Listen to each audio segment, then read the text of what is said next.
Hello বন্ধুরা, আজকে আমি তোমাদের সামনে হনুমান আর্ট করে দেখাইছি। তো হনুমানটা খুব একটা হাইট না, ছোট হনুমানই। তো খুব সুন্দরভাবে আর্ট করে আমি দেখাবো। তো লাস্ট অবধি তোমরা যদি ভিডিওটা দেখতে থাকো বা দেখো, অবশ্যই তোমরা বুঝতে পারবা ছোটোর মধ্যে কাজটা আমি কিভাবে করলাম হনুমানটার। তো জমানো অবস্থা তোমাদের আমি দেখাইতে পারিনি, মানে এটা জমানো অবস্থায় এরকম ধরতে গেলে কিছু কিছু জায়গাতে মাটি আমি ধরিয়ে রেখেছিলাম। এবার তোমাদের আমি ফিনিশিং অবস্থা ধরে আস্তে আস্তে ফিনিশিংয়ের দিকে আগাতে থাকছি। তো তোমরা যদি দেখো ভিডিওটা, অবশ্যই তোমরা বুঝতে পারবা যে আমি কিভাবে হনুমানটাকে তৈরি করলাম। তো আজকে তোমাদের আমি 8টা হনুমান, খুব কষ্টের বিষয়, হনুমানের যা পেশি, যা মাসুল, এইগুলো আস্তে আস্তে মাটি ধরে তোমরা তৈরি করবা, আমিও করেছি। তো তোমরা ভিডিওটা দেখো, আমি বেশি কিছু বলছি না তোমাদের সামনে।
তো আজকে হনুমান আর্টটা তোমাদের কেমন লাগলো তোমরা অবশ্যই আমাকে কমেন্ট করে জানাবা, আর শেয়ার করতে ভুলবো না। যদি ভালো লেগে থাকে অবশ্যই আমার ইউটিউব চ্যানেলটা চোখ রাখো দেখার জন্য, আরও কিছু আর্ট তোমাদের আমি দেখাবো নতুনত্ব।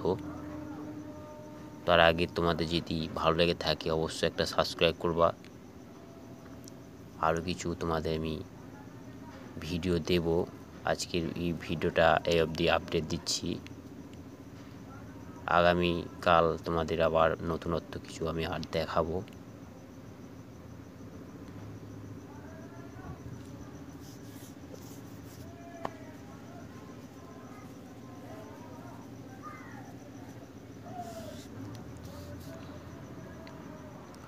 তো সবাই তোমরা ভালো থেকো অবশ্যই।